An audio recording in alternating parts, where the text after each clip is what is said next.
Well, well, if it isn't little Cora. The snide voice cut through the peaceful park like a knife.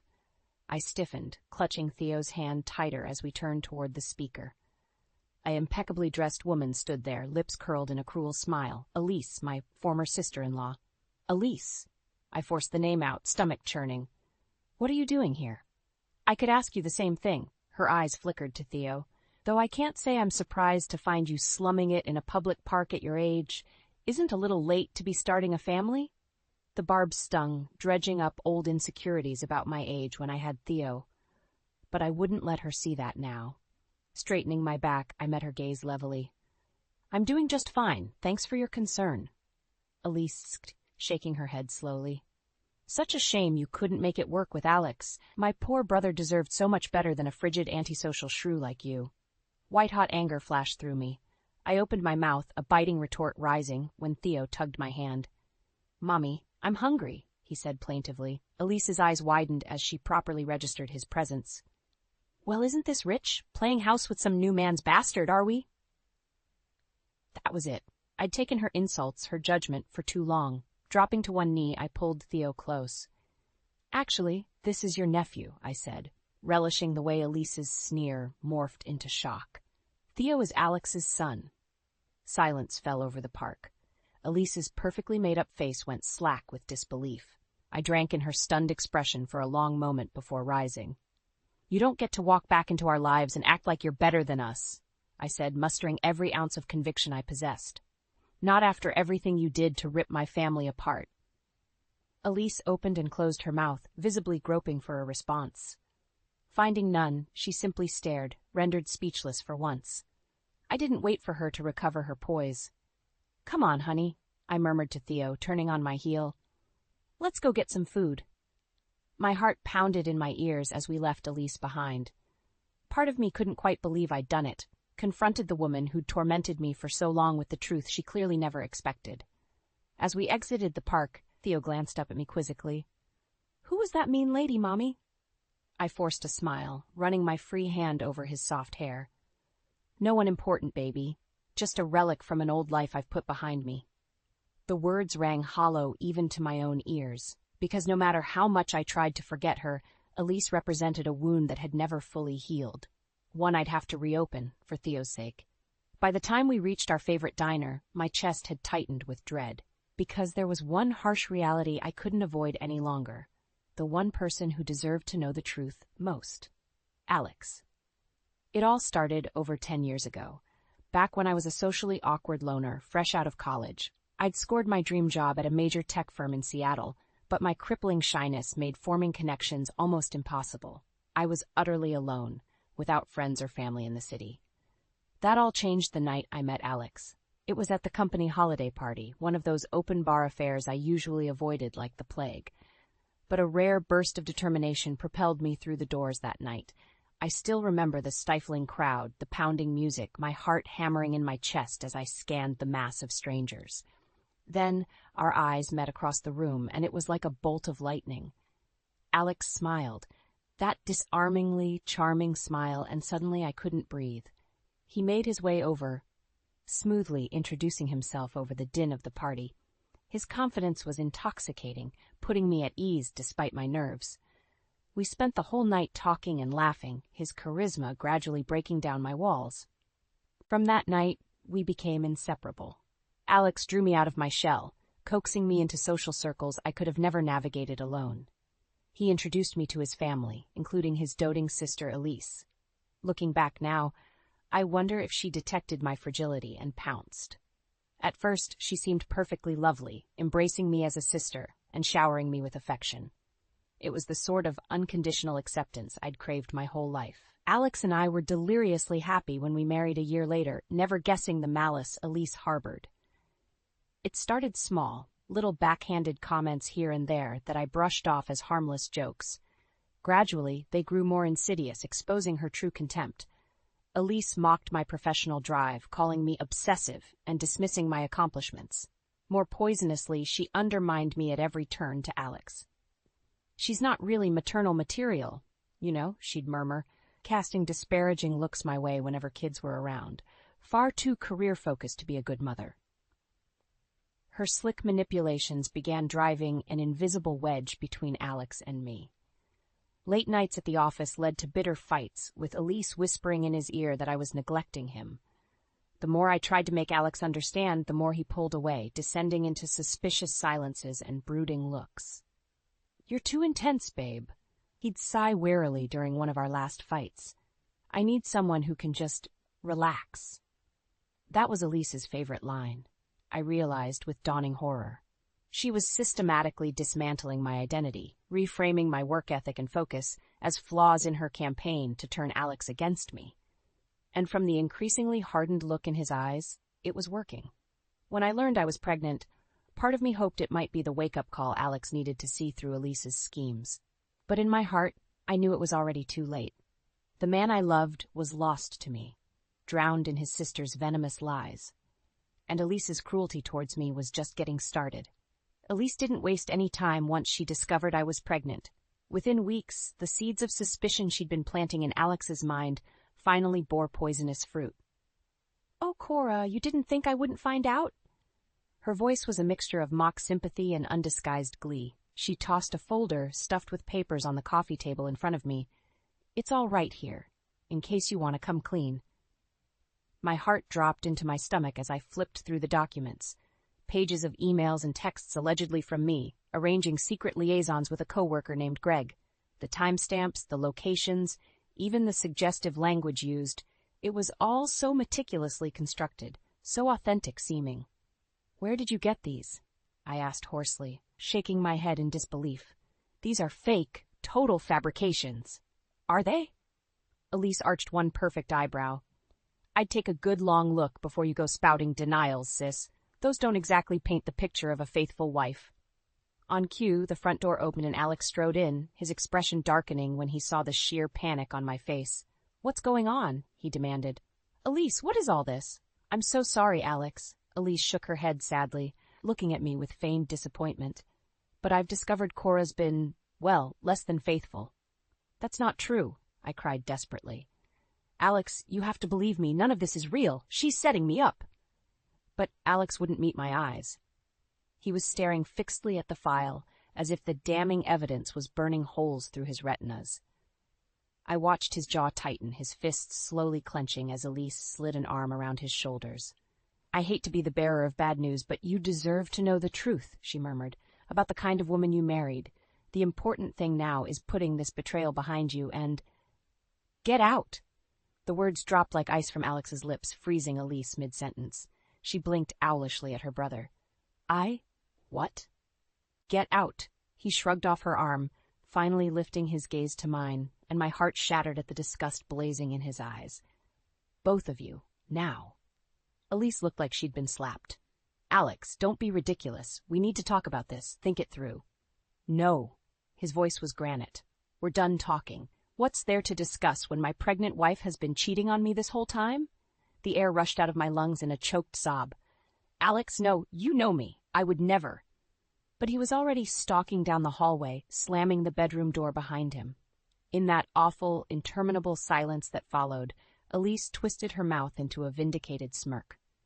"Looks like I underestimated you, sis," she murmured, gathering up the file. "Here I thought getting rid of you would be hard work. Turns out you were your own worst enemy." 3 days later, I was served with divorce papers. The cruelest part was that the pregnancy only made the process drag out longer. By the time it was finalized, my wedding ring and all traces of Alex had been surgically cut out of my life. Only the life growing inside me remained, my one fragile lifeline, as I gathered up the tattered shreds of my existence and fled Seattle. Elise would never find me, I vowed, and Alex would never learn the truth about his son. I was adrift after fleeing Seattle, crashing on a friend's couch in Portland for a few weeks until I could get on my feet. The physical upheaval mirrored the turmoil within. I was carrying Alex's child, yet he would never know his own son thanks to Elise's treachery. When the waves of despair threatened to pull me under, I'd press a hand to my swollen belly and find strength in the tiny life there. This baby was my one remaining connection to the fairy tale I had lost. I owed it to my child to persevere. A software job opened up in San Francisco, and I jumped at the opportunity to start fresh. I threw myself fully into work, excelling quickly and earning promotions and raises. Within 2 years, I had redirected every ounce of the ambition that had so bothered Elise into building a new life for myself and my son, Theo. While I could never erase the past, San Francisco offered me the chance to finally lay it to rest and move forward unburdened. Motherhood became my redemption, my reason for living.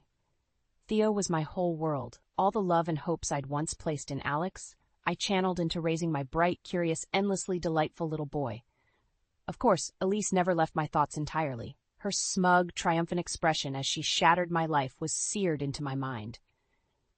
I could only imagine her sanctimonious glee at succeeding in driving Alex and me apart for good. After the divorce was finalized, Alex had tried contacting me a few times at first, even making a trip down to see me in Portland. But I refused to see him, refused to give Elise's lies any more power over me. Eventually, he stopped trying. I often wondered if Elise had inserted herself back into his life afterward, hoping to play matchmaker now that she'd cleared the way. I pictured her parading a stream of prospective new wives before him, indoctrinating each one with reasons why my supposed infidelity made me unforgivable. The thought of her trying to manipulate someone new into Alex's life made my blood boil. He may have been lost to me, but the idea of Elise reveling in her victory over our family sickened me.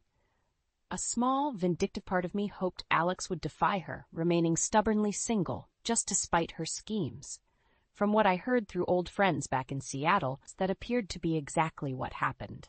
While I flourished in my new life, Alex threw himself into his work with renewed intensity.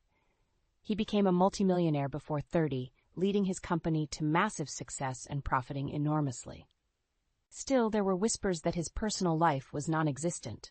He remained unattached, still living in the home we had briefly shared before I was banished from it. Elise's wish for a perfect new sister-in-law went unanswered year after year. I took petty satisfaction in imagining her frustration. Perhaps Alex instinctively knew any new romantic partner would merely be a fresh target for Elise's manipulations. Or maybe he still carried scars from the brutal way I was excised from his life, scars too raw to allow another woman's presence to reopen. Either way, Elise's meddling seemed to have finally backfired in a way even she couldn't have anticipated. I was gone, but she remained hauntingly alone with her anger and hatred, just a miserable, bitter woman who'd sacrificed everything to undermine her own family. It was a small victory, but one I clung to in my darker moments. If I could never regain what I'd lost, at least Elise was equally as bereft, imprisoned by the bed she'd made for herself. "Mommy, Mommy, look! That little boy has the same dinosaur shirt as me." Theo's excited voice pulled me from my thoughts as we strolled through the park. I followed his gaze to a young mother playing with her son nearby. They both laughed as the energetic little boy in the dinosaur shirt chased after a flock of pigeons. "You're right, honey," I said, smiling at Theo's keen observation. "He does have great taste." As we watched the mother and son together, a strange melancholy tugged at me. Theo never asked about his father. At 4 years old, he'd never really known Alex. But seeing other families together made me wonder if I'd been right to cut that side of his life off completely. The matter was closed, though. After the brutality of my divorce, there was no going back. Alex was lost to us. I had mourned that and moved on, building my life around giving Theo the perfect childhood. He was my whole world. Suddenly a voice rang out, unintelligible at first, but growing clearer as it approached us. "And I'm telling you, that kid is the spitting image. You can't be serious about not knowing who." I froze, cold dread seizing my limbs as the speaker came into view. It was Steve, an old coworker from my days in Seattle, trailed by a few other vaguely familiar faces. They were all staring straight at Theo and me with utterly gobsmacked expressions. "No way." Steve shook his head slowly. "Cora? Cora Stanton? Is that really you?" My throat felt scorched as I opened my mouth to respond. "Steve, hi. Yeah, it's me. Hi." "Well, I'll be damned." He laughed in disbelief. "The years have been good to you, girl. We were just commenting on your son there. He's a little mini-me of—" Panic gripped me as Steve broke off, giving Theo a significant look. I drew him protectively closer to my side. "It's just a coincidence, Steve," I said tightly. "You shouldn't jump to any conclusions." Steve's eyes flicked back to me, narrowing slightly as he processed my meaning. The other guys shifted uncomfortably, their grins fading. "You're kidding, right?" Steve said finally. "Cora, there's no way that kid isn't Alex's son." "That's enough." I fought to keep my voice steady, though it trembled with barely suppressed anger. "You don't know what you're talking about. This is none of your business." Steve opened his mouth again, but I didn't wait for the retort. I spun on my heel, gripping Theo's hand firmly. "Come on, honey," I muttered. "We're leaving." As we hurried away, Steve's shouts echoing behind us, only one thought ran through my mind in dizzying repetition. This couldn't be happening. Not again. Not after everything.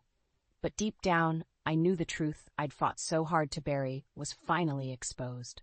There would be no outrunning it this time. Alex was going to learn about his son, which meant the nightmare I'd fled Seattle to escape was about to resurface with a vengeance. I gripped Theo's hand tighter, willing back the tears prickling my eyes. No matter what lay ahead, I vowed he would be protected from the maelstrom I could already feel stirring to life around us, and I would do whatever it took to finally bury Elise's lies once and for all. It was only a matter of days before Alex showed up on my doorstep, his expression thunderous. "Why didn't you tell me?" Bleely his first words as I opened the door. "How could you keep my own son a secret from me for 4 years?" I stepped back, instinctively shielding Theo, who peered out curiously from behind me. My heart pounded, but I met Alex's glare steadily. "I had my reasons," I said, my voice calmer than I felt. "But you're right, you deserve to know about Theo. This isn't the way I wanted you to find out." "Well, how the hell did you expect me to find out?" Alex ran an agitated hand through his hair. "From a bunch of guys at the park gawking at how much he looks like me?" I flinched. So Steve and his friends really had reached out after our encounter. Part of me wasn't surprised, gossips that they were, but their revelation had torn open old wounds much sooner than I was prepared for. "Maybe we should discuss this inside," I said tightly, very aware of the rambunctious shouts and laughter of neighborhood children playing up and down the street. This wasn't a conversation I wanted them overhearing. Alex hesitated, then gave a curt nod and brushed past me into the living room. I steadied myself with a deep breath before following, my hand finding Theo's and giving it a reassuring squeeze. "Why don't you go play in your room for a bit, honey?" I murmured. "Mommy and this man need to have a private talk." Theo studied me solemnly for a moment, then flicked his gaze towards Alex. I could see the uncertainty in his eyes before he finally nodded and scampered off down the hallway. As soon as his door clicked shut, Alex rounded on me again, anger and hurt etched in the hard lines of his face. "I want to know everything," he bit out. "Start from the beginning. When were you going to tell me about him? Were you ever going to let me be part of his life?" I drew a steadying breath, fighting against the tide of grief and bitterness that still accompanied any thoughts of our bitter end in Seattle. "You're right. You deserved to know the truth from the start," I said, slowly meeting his gaze. "And you deserved far better than the lies that ripped us apart in the first place." Something flickered in Alex's expression. Confusion, doubt. I pressed on. "You don't understand what really happened between us, Alex. What Elise did, all the hatred and manipulation she poisoned our marriage with, that so-called evidence she showed you of me cheating, it was all fraudulent, manufactured by your twisted sister to turn you against me because she couldn't stand to see us happy together." I watched realization slowly spread over his features, his mouth falling open in shock. "Elise, she set you up with fake messages and—" "Exactly. By the time I realized what she'd done, the damage was already unraveling everything. You shut me out completely and filed for divorce before I could tell you the truth, that I was pregnant with your child, our child." Alex's face had drained of all color. He collapsed onto the sofa, hands trembling.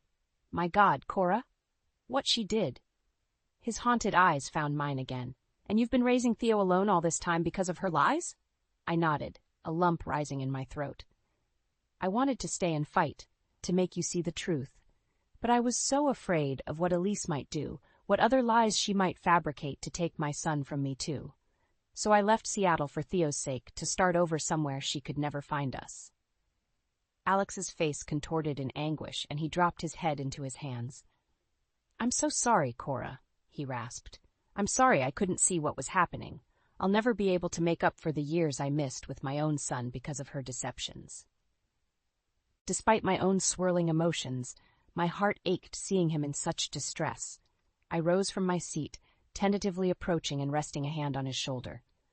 "Those years are gone, Alex," I murmured. "But you're here now. You have a chance to be part of Theo's life, if you want that. Don't dwell on what can't be changed." He looked up at me then, his eyes shimmering with the beginnings of hope. "I do want that," he said fiercely. "More than anything, but there's one more thing that needs to change first." I met his determined gaze, feeling the ghost of the old connection that had once burned so bright between us. "We need to make sure Elise can never do this to anyone else again." Over the next few weeks, Alex and I set about unraveling the twisted web Elise had woven around our lives. It started small at first, compiling a timeline of her escalating animosity towards me, recounting every offhand comment and thinly veiled jab that had steadily eroded my confidence. As Alex listened, I could see the regret etched into the lines of his face, no doubt replaying all the moments he dismissed as simple sisterly teasing.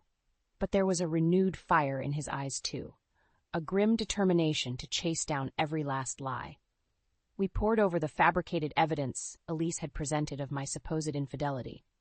Once we began digging, it unspooled at an alarming rate, a delicately constructed house of cards comprised of fake email accounts, doctored photo metadata, even a purported paper trail of illicit meetings and clandestine finances. "She must have been planning and planting this for months, if not years," Alex growled, slamming a fist on the table. "Biding her time, hatching this whole sick scheme to turn me against you." The really twisted part? I shook my head in disbelief. She somehow knew I was going to get pregnant and bred the lie perfectly to make it unforgivable.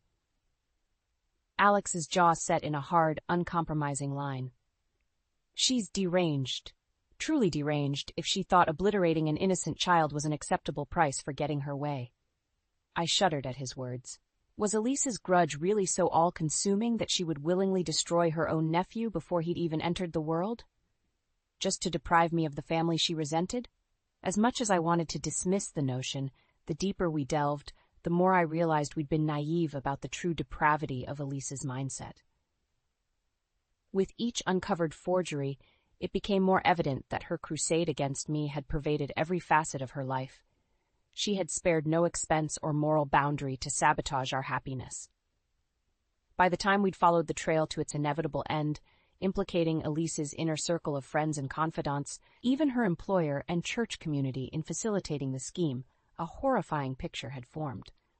My former sister-in-law was the charismatic, hollow center of a deluded clique who lived in perpetual fealty to her whims and biases. "It's a goddamn cult," Alex spat, disgust twisting his features. "A sociopathic cult of personality where she's the ringleader and anyone who dares defy her is forcibly excommunicated." It made perverse sense, though the realization turned my stomach. These people, our friends, our own families who should have seen reason, were thoroughly indoctrinated by Elise's lies and craftily curated public persona. Even clear video evidence of her vindictive machinations wouldn't shake their dogmatic belief in her purported infallibility, which left only one path remaining, a reckoning neither of us had ever envisioned being forced into. "We have to confront her," I said numbly. "Not just expose her lies, but dismantle her influence over everyone in her thrall." Alex's expression hardened. "You mean make an example of her?" He uttered a mirthless laugh. "Fitting punishment for the garish new queen." That night, as we constructed our definitive timeline of evidence, every malicious slight, bald-faced deception, even testimony from impartial witnesses unaffiliated with Elise's flock of fanatics, I couldn't help but allow my mind to flit towards the confrontation looming. A small, vindictive part of me admittedly relished the prospect of deliverance at long last. To see Elise's worldly empire of deceit crumble to ash by the merciless light of plain truth, exposing her brokenness to those she'd duped for so long. Justice, yeah. But also vengeance, undeniably, for the years she'd managed to turn my life into a protracted, unendurable hell. Meeting Alex's determined gaze over the makeshift war room of evidence surrounding us, I saw the same resolution reflected back. Whatever restitution fate had in store for his treacherous sister, it was past due. We would pursue it relentlessly and take our due satisfaction in witnessing her downfall. The day we finally confronted Elise, the weight of over a decade's worth of deception and heartache hung in the air. We had strategized meticulously, gathering every shred of evidence, every eyewitness account we could assemble to undermine her twisted web of lies. When the summons went out for an emergency family meeting, I could only imagine the smug satisfaction Elise felt, expecting to once again bask in the rapt attention of her entourage.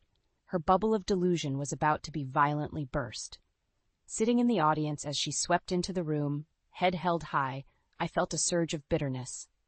This was the woman who had single-handedly demolished my life, crushed my spirit, and robbed me of half of Theo's childhood, all in pursuit of some perverse, narcissistic quest for control. "Thank you all for coming on such short notice," Elise said, her voice cloyingly gracious. "I know how deeply troubling the recent rumors about me must have been.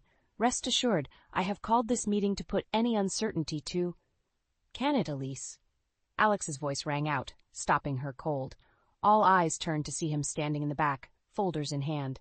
I rose and moved to join him, squaring my shoulders. "This performance of yours has gone on for far too long," Alex said, his words dripping with disgust. "The jig is up.